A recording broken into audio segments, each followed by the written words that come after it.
What is up, everyone? Welcome back to another episode here on the Keep It Hoop YouTube channel. So, the last few days, our videos have been about just going over some of the games and giving my power rankings, but we are back with another breakdown. And today we will be going over the Utah Jazz offense. Now, first off, shout out to Osiris, who's been on our podcast numerous times for this idea.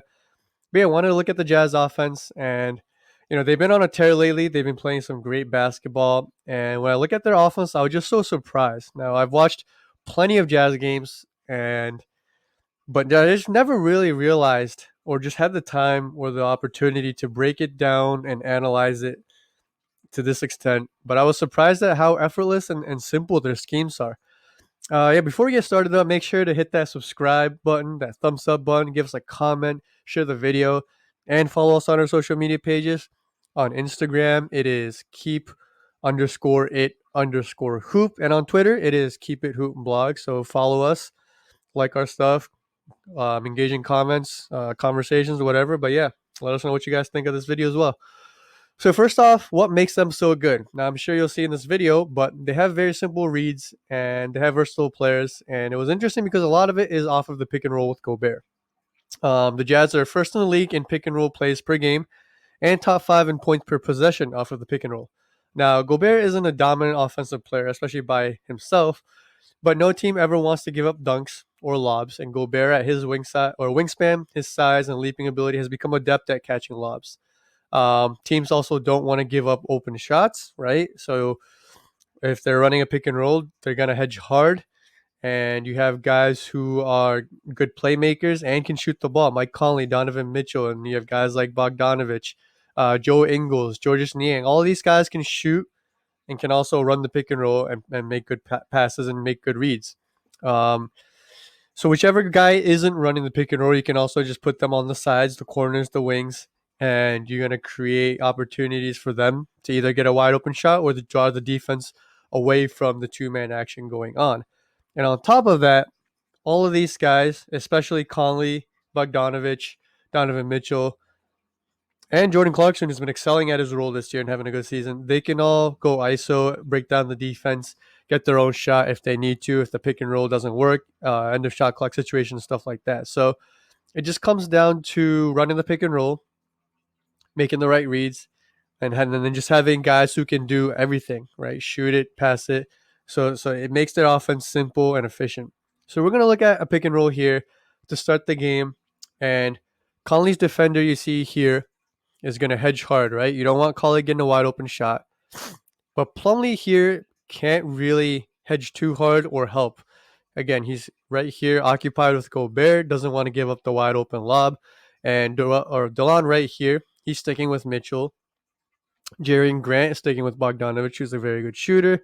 And then Blake is sticking with Royce O'Neal, who can knock down shots as well. So Conley, although this is somewhat, the defense is all right on this, Conley is able to just navigate himself into a nice floater. Easy basket there. So this play goes to show my point about just having multiple passers on the floor, right? So if you stop it here, Gobert's already showing for a screen, right? So Isaiah Stewart, who's guarding Gobert, is pretty much out of the paint. And again, you have Joe Ingles, good shooter. Grant has to stick to him.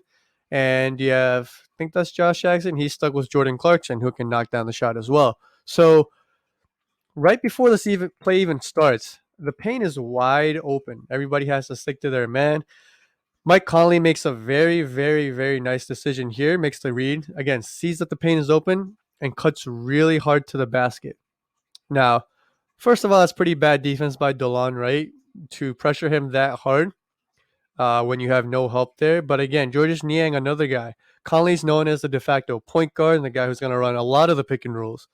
But he sees that Niang, or he trusts Niang, can make the right pass, make the right read, and he just makes the right cut. Niang makes a really nice bounce pass here, but again, just really nice look, really easy look.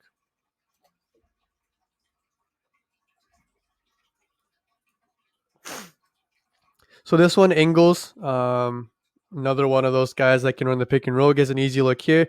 The Pistons, both guys go under the screen, miscommunication, a wide open three for Joe Ingles. So this is a nice little play where there's a screen or a handoff situation. Conley can run on both elbows. You see Gobert on the left one, and I believe that is Ingles on the right elbow. And he can just make the read himself. He goes to Ingles, gets an easy handoff for the layup. And again, there's no help because Gobert's man was at the top. If we go back a little bit, Gobert's man is at the top right here. And you have shooters on both corners, right? Conley and Georges Niang. So they don't really help. A little bit of miscommunication, bad defense by the Pistons. Another thing that I want to point out, and Conley does really well on both this play and the one earlier, is he's cutting at 100%. He's sprinting through, and that can make the difference. And he's more motivated to do that and make that hard cut because he has good passers on his teams, and he knows that he can get the ball. There are times when players just cut at 50% and kind of go through the motion because they don't think they will get the ball. So remember to cut hard every time. And again, if you have good passers on your team, you are more likely to cut hard. So again, pick and roll, Conley and Gobert, they run this a lot, as I said. And look at what happened here. All 5 guys are engaged on this 2-man game, right? One guy stopping Conley, the original defender. Another guy comes down. I believe just Josh Jackson coming down off of Clarkson, and then even weak side here. And now he's, and I believe that's Jerian Grant is in a position here where he has to guard 2 guys. He's a little bit more towards Ingles, and he doesn't have the best angle. So as he's coming down, Conley makes a right read to Niang and gets the wide. Oh, so that was Dembuya. But yeah, so Conley makes a nice read. Georges Niang ends up with a wide open 3, and he gets it. Now the good thing about this one is Georges Niang could have then either swung it to Ingles or Clarkson as well. So you see the amount of options they get. And again, 2-man game, just a pick and roll. And because of the threat that Gobert poses and because of what Conley can do with the ball as well, 5 guys come to the paint. And the Pistons are pretty much having to play one on 2 on the weak side. And Conley makes the right read, gets a wide open 3. So we've seen this multiple times, but they like to bring the big up and have 2 guys in the corner, right? That's exactly what happens this time. You see right here, right? Bogdanovich is able to hold on to the ball, and Donovan Mitchell makes a nice back cut, right? Now, when I was watching this video, I realized that the Jazz used the backdoor cut maybe as well as any team in the league. And again, that is because they can have shooters and that spreads the floor out. They like to run a lot of pick and rolls, so the bigs a lot of times are out of the paint. And then they just have multiple guys that can pass, and then even their guys off the ball have high IQ. They know how to make the right cuts. And again, it's just making the right read at this point because you have the skill on the players on this team with the right skill set to spread the floor out, and everybody knows their role. They're unselfish. They have high IQ, and you combine those things and you get easy baskets like this. Donovan Mitchell with a nice finish and one good pass there. So coming out of the half, the Jazz run a different version of pick and roll. This one's a little bit lower, starting a little bit lower, but they end up going over the screen, right? And then Plumlee, that means, is now hedging. And even DeLon Wright is helping off of Mitchell a bit, but they're saying, all right, let's pressure the ball handler a bit. Well, Blake Griffin can't jump as much as he used to, and he's not a great rim protector. And then they giving up the Rudy Gobert lob that they spent most of the first half trying to avoid, right? And the thing with this is, even if you run this back, even if they stop the lob, right? Jerian Grant still has to play 1-on-2 on the weak side because Blake Griffin is still trying to stop the lob to a degree. So they end up getting the dunk, but you have another situation here where the Jazz can then have 2 shooters and you just make the right read, whichever one, and then you can even then swing it if they end up trying to rotate. But the amount of options and simple options they can get off of the pick and roll because of Gobert's ability to catch lobs, because of the ball handler's ability to both shoot and make plays off the drive, and then you have shooters on the corners. It's really just at this point just making the right read. And then the thing is, there are times where there's multiple right reads, which is how effective and efficient this offense is when you have multiple right options. So on this, it's a double screen, and again, Stewart can't hedge and keep Conley out of the paint because of the lob threat that Gobert is, and Conley is able to get himself into a position for a nice floater again. Good patience there by him, but a lot of it again just comes off of the pick and roll. So in the fourth, now the Pistons try to change how they play the pick and roll a bit. They're saying, all right, no more lobs. Maybe we keep the help side a little bit closer to the shooters. And Conley makes the right read. He sees that Magruder goes under and then just pulls up for a nice 3. So we've seen Conley do kind of iteration of the pick and roll. So we see that when they go under, he shoots. If they go over, he navigates into an either floater for himself or a lob for Gobert, or he can continue to drive into the paint, keep the threat of Gobert's lob alive, then kick it out for a 3-point shot. And I mean, it's almost a clinic on how they run the pick and roll, and they show that they show why that if run correctly and with a group of guys that can shoot and pass and mesh, it can be the most deadly play in basketball. And again, to summarize, it's the lob threat Gobert poses, the multiple playmakers, and the cutting off of that, and the shooters.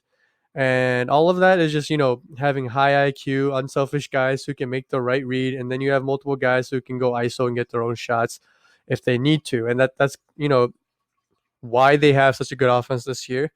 They've shown versions of it in the past, but whether it was last year and Conley getting off to a slow start or being, some of the guys on their team having injuries, I think they finally have figured it out. And along with the great defense that they have, which Quinn Snyder's known for, it was a big part of why they went on such a big win streak. Now, I said this multiple times about the Jazz. They've now had multiple good regular seasons, and they're at a point where they need to show something in the playoffs. Ever since Donovan Mitchell's rookie year, when they beat the Thunder, they haven't really had what they would call a successful playoffs. And with this roster, they've obviously invested a lot into Gobert and Mitchell, and even a guy like Conley, bringing in Bogdanovich, and you have Joe Ingles, and just the amount of pieces they have.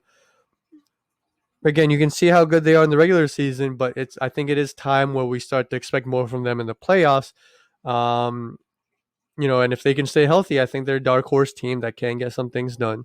The West is never easy, and there's a fear in me that this team ends up kind of like the Hawks team in the past, whether it was like the early 2010s where they just had really good regular seasons but just could never put it together in the playoffs. But yeah, we'll see how this team really continues to mesh.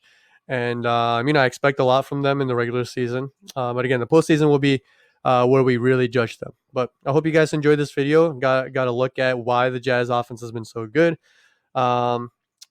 If you like this video or want to see more, subscribe and give this video a thumbs up. It'd mean a lot. We'll be back tomorrow with another video probably, so stay tuned for that. Thanks again, and see you guys soon.